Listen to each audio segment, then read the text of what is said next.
阿 Ben 嘢，今日俾佢同大家介紹安娜最新出嘅摺機安娜 Magic V6。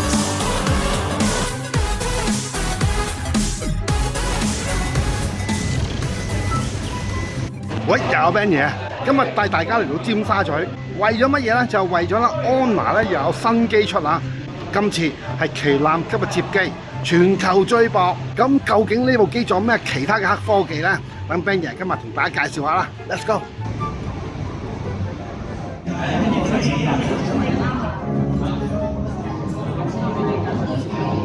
今次安娜咧大陣仗啊，好多嘢睇啊！我哋一齊睇一個啦，純金版本，仲有絨黑色，呢個咧就真係好啱嗰啲 executive 用啊！哇！呢隻雪域白幾靚仔啊！襯翻件白恤衫啊！呢個銀邊咧好靚仔啊！最靚嘅梗係赤兔紅啦，個質感係好唔同噶，好似啲兔毛咁樣噶。仲有最新出嘅 Magic Pad 4啊，你睇幾薄啊！呢一部咧就安娜 Magic Pad 4，超級薄嘅機身，熒光幕嘅畫面有12.3寸，真係好適合我啦，翻工睇 PDF。哇！而家安娜有一系列嘅家居用品出賣，包括氣炸鍋、手持風扇，仲有2把開會用嘅錄音筆，最估唔到就係便攜式嘅咖啡機，仲有高速風筒。佢即刻舉咗啦！哇！謝霆鋒啊！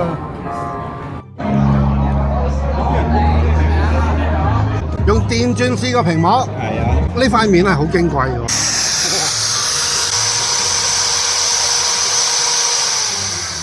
鋼絲鑽嚟喎，鋼絲鏟嚟喎呢個。鋼絲鏟呢，你知道咧，揩一揩隻手都甩皮啊！佢竟然可以磨前芒啊 ！OK， 非常之硬淨。呢個咧就係得益於咧安娜嘅黑鑽技術，呢個係安娜嘅黑科技，好犀利！唔該晒師傅。而家呢度咧有個好大嘅魚缸啊！好啦，咁我而家試一試，將呢部價值13,999蚊嘅安娜最新出嘅 Magic V6 摺機咧，就擺入水裏邊啦，去測試下佢呢一個防水功能啊！好在部機唔係我嘅啫，哇！浸落去，翻到屋企咧要乾淨咧，洗機咧啱啦，咁樣洗啊！你睇玩船啊，好唔好啊？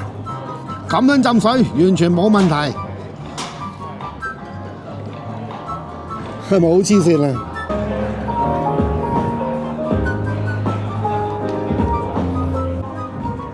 哇！呢啲咪就叫做大場面咯。好啦，咁我哋而家趁個 show 未開始啦，我哋先嚟個開箱先，好快嘅啫。好，今日俾人同大家開箱咧，就由安娜最新出安娜 Magic V6 呢部係全球最薄嘅摺機。事不宜遲，開箱。好，打開佢就係主體本身。今次係非常之薄啊！攤開佢嘅厚度只有4厘米厚，80W嘅超級快充，一樣係可變形嘅3腳插 ，Type C 就 Type C 嘅電線。好，跟住另外一盒啦，安娜嘅手機一向係會送埋手機保護殼嘅。哇！今次呢個係一個絨面嚟㗎，後面呢個係個金屬 stand 嚟嘅，金色襯紅色，真係好似 Iron Man 喎。主體本身。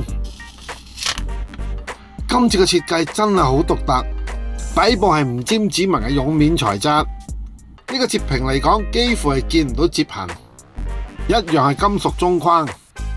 攤開佢只有4mm 嘅厚度，薄到同 USB Type C 嘅插口係差唔多，而摺埋嘅厚度就同一部 iPhone 差唔多厚。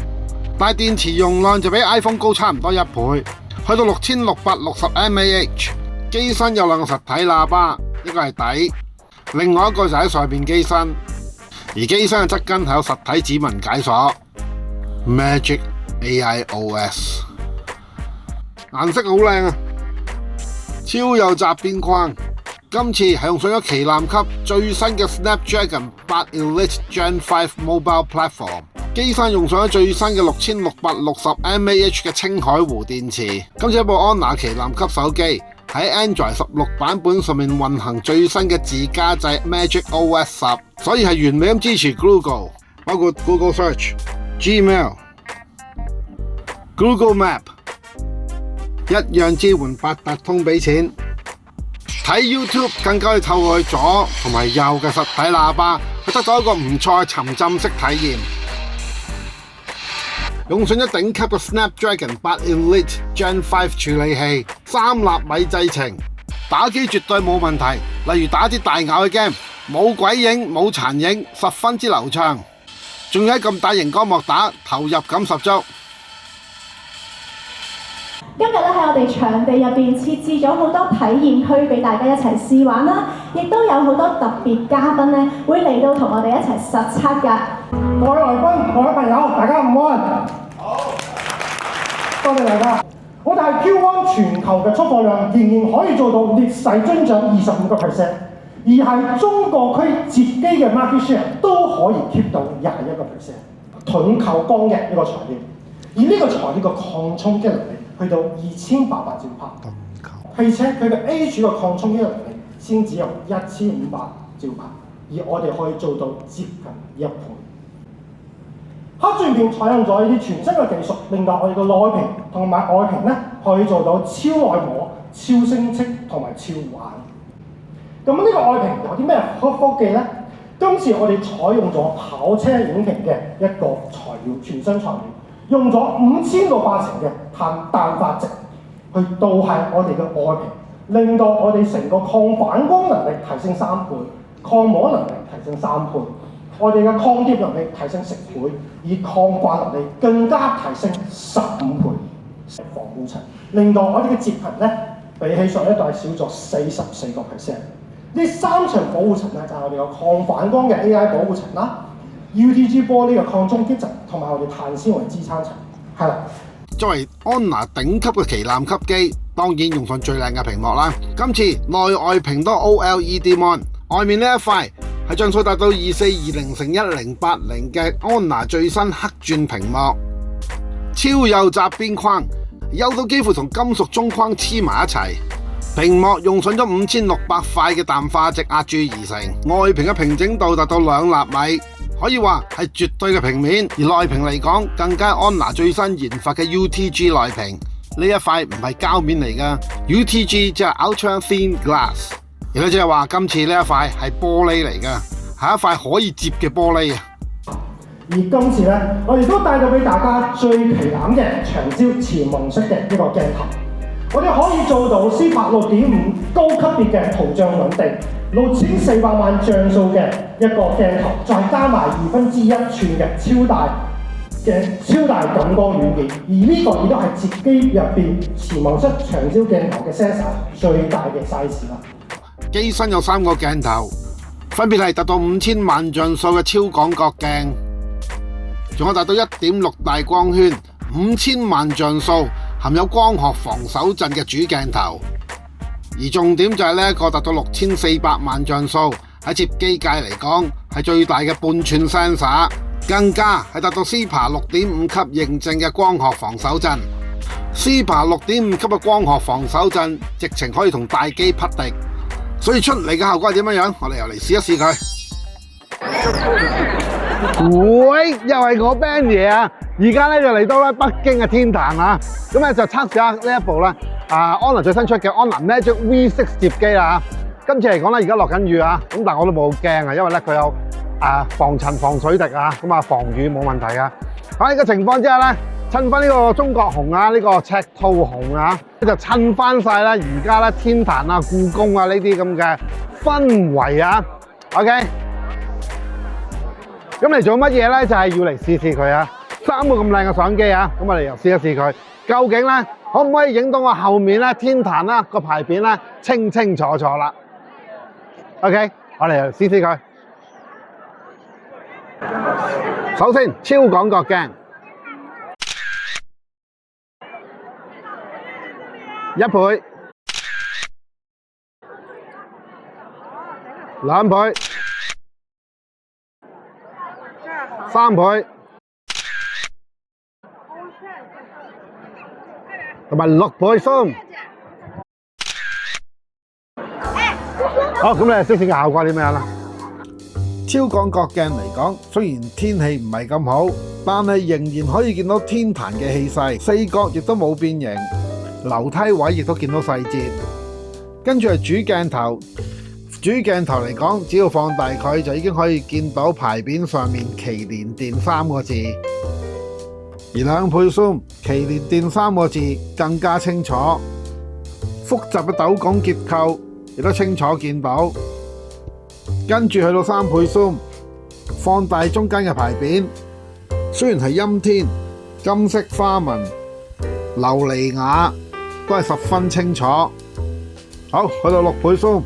6倍 zoom 局部特寫，祈連殿3個字清晰見到，金漆藍底牌匾，上面嘅龍都清晰可以見得到，直情係望遠鏡嘅級數。藍色琉璃瓦花紋清晰可見，複雜嘅斗拱結構，而頂部嘅鎏金寶頂花紋全部都係清清楚楚。喺陰天嘅情況之下，一樣見到皇家嘅氣派。好，等我哋睇下佢嘅街拍嘅實力又如何啦。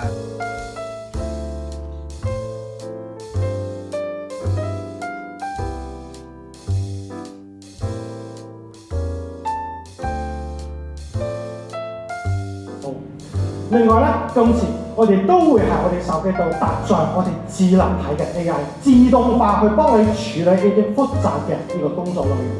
另外咧，你都可以直接同 Gemini 去直接對話，就可以開啟文檔、開啟 App， 唔使再用手去撳，唔使再去選單嘅。咁究竟截屏嚟講有啲咩用呢？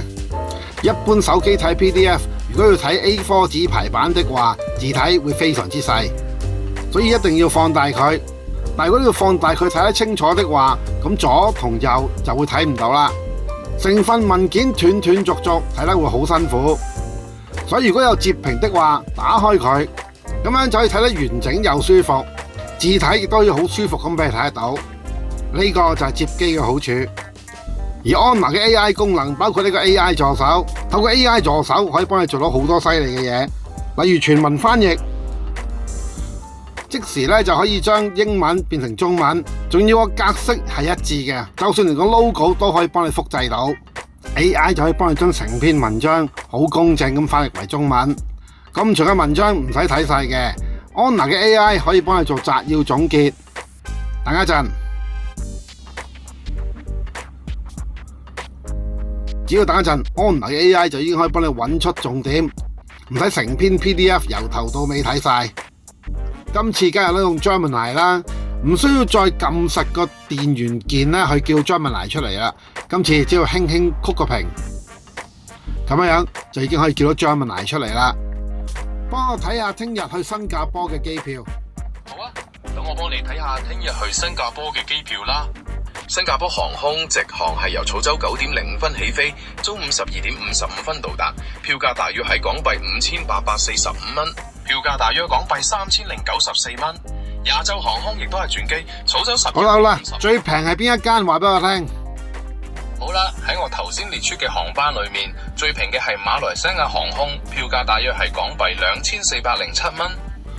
今次安娜 AI 更加支援網上開會，例如 Zoom Meeting， 只要打 AI 筆記。I'm just trying to catch up with the thread.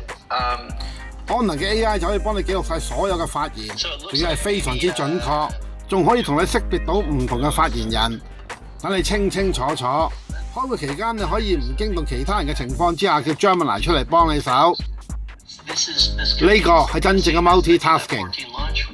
完成之後，安娜嘅 AI 就會幫你快速生成 meeting minutes， 將會議嘅重點同埋要做嘅事項分別幫你列出嚟。所以對於成日開會嘅用家嚟講，呢個真係好幫到手。而今次我哋都可以講，我哋 Magic V6 就係我哋 Apple 設備嘅一個最好嘅一個合作夥伴啦。首先，我哋可以做到快速分享，唔使再經過 App， 我哋可以直接通過我哋嘅快速分享掣，就可以將一個文件、相片、音頻、視頻傳輸過去 iPhone 度。另外啦，就係我哋可以實現咧，係 MacBook 上邊直接去互聯我哋嘅 V6， 係 V6 上邊嘅文檔可以直接通過 Mac 去調用同埋傳輸嘅。透過安娜嘅自家生態 Magic Ring， 可以輕鬆連接、共享投屏同埋網絡。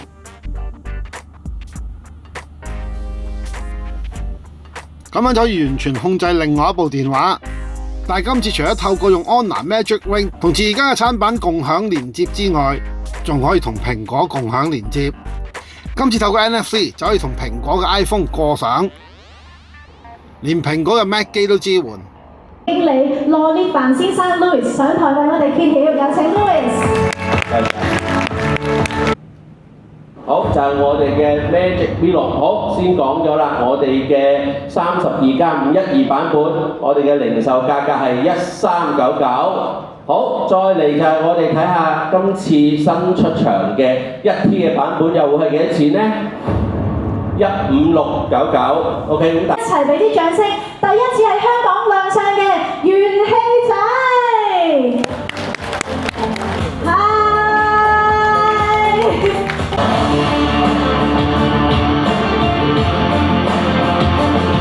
好，一齊俾啲掌聲佢好唔好啊？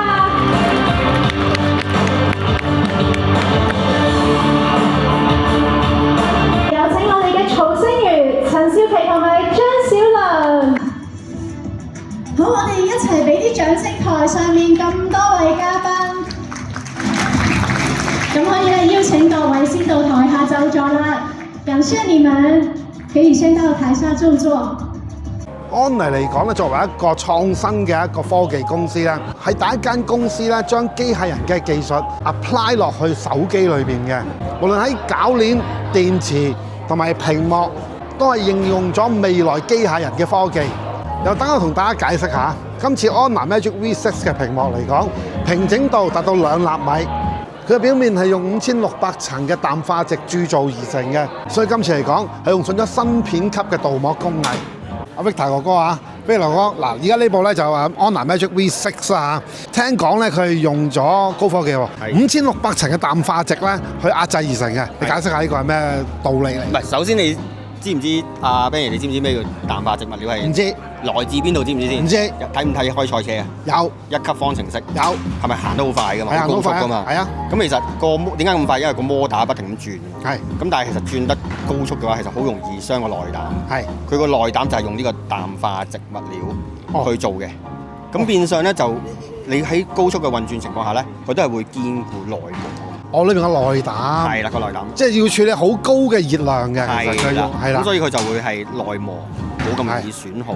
咁我佢哋將呢個淡化矽物料咧，就擺咗我哋呢個Magic V6度。係。就係呢個外屏5600層。你可以即係用一個簡單個形容，就係話我哋有5600張嘅保護貼擺咗落去個外屏度。所以今次嚟講係唔需要再貼保護貼㗎。我自己其實用咗一段時間啦，部機係啦。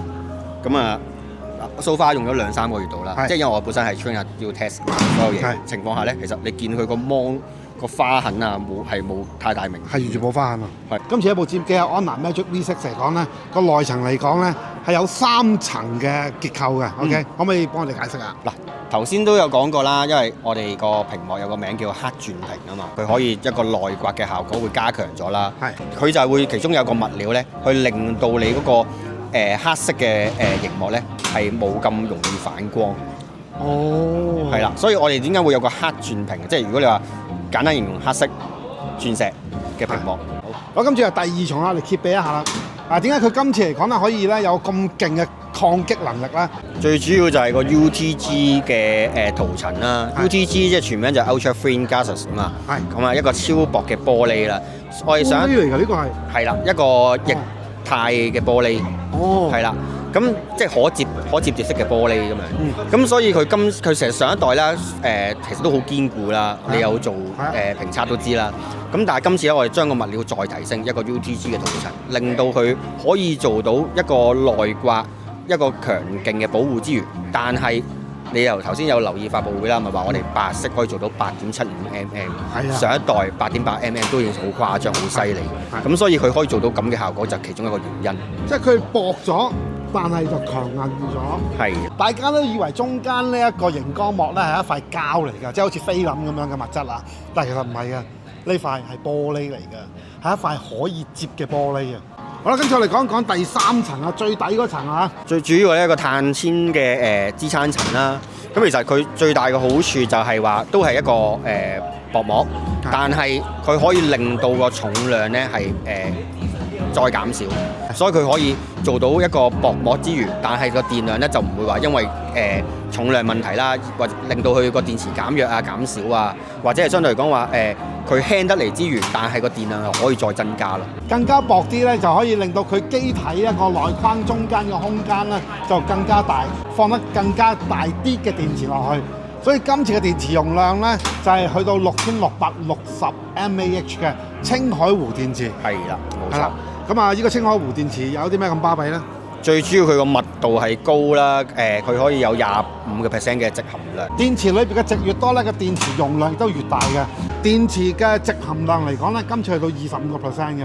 電池本身裏邊就已經加強咗啦，再加上咧就係佢內屏啦，因為咧佢個內屏咧薄咗啊，今次抽薄咗之後咧，佢裏邊中框嘅空間更加大，加上佢裏邊嘅電池嘅矽嘅含量咧又加大咗，所以今次嚟講薄咗。但係電池容量反而係增加咗，增加到6660 mAh。喂，唔該晒 Victor 哥，唔該晒 Victor 哥，同我哋解釋咗好多安娜嘅黑科技啊！今次呢個鉸鏈部分咧，係用上咗硬核鍛造盾構鋼，拉力咧去到2800 MPa， 所以佢個鉸鏈部分咧可以負擔起成個人綽綽有餘。咁我哋又試一試佢可唔可以負擔到呢個體重啦。上面呢度咧有一部咧就係安娜嘅 Magic V6 啦嚇 ，OK。而家靠佢咧度做着力點，試下中間個 hinge 咧有幾咁強勁啊！我哋好似奧運咁嘛，吊起佢，1、2、3，鼓。哇，咁都唔爛，好似我唔得喎，1分鐘，唔掂啊！好勁喎，真係。所以咧，你就知道啦，安娜咧而家呢一個 hinge 中間個較位咧係幾咁強硬啊！我咁重啊，一個人啊佢都可以負擔得到啊，好犀利啊！沙包嘅面咧係綁咗一部安娜 Magic V6 啊 ，OK， 即係前面嘅屏幕係幾咁矜貴啦。而家咧竟然咧可以俾我用拳頭啦去打佢，睇下佢爛唔爛。打拳強幹，試試佢。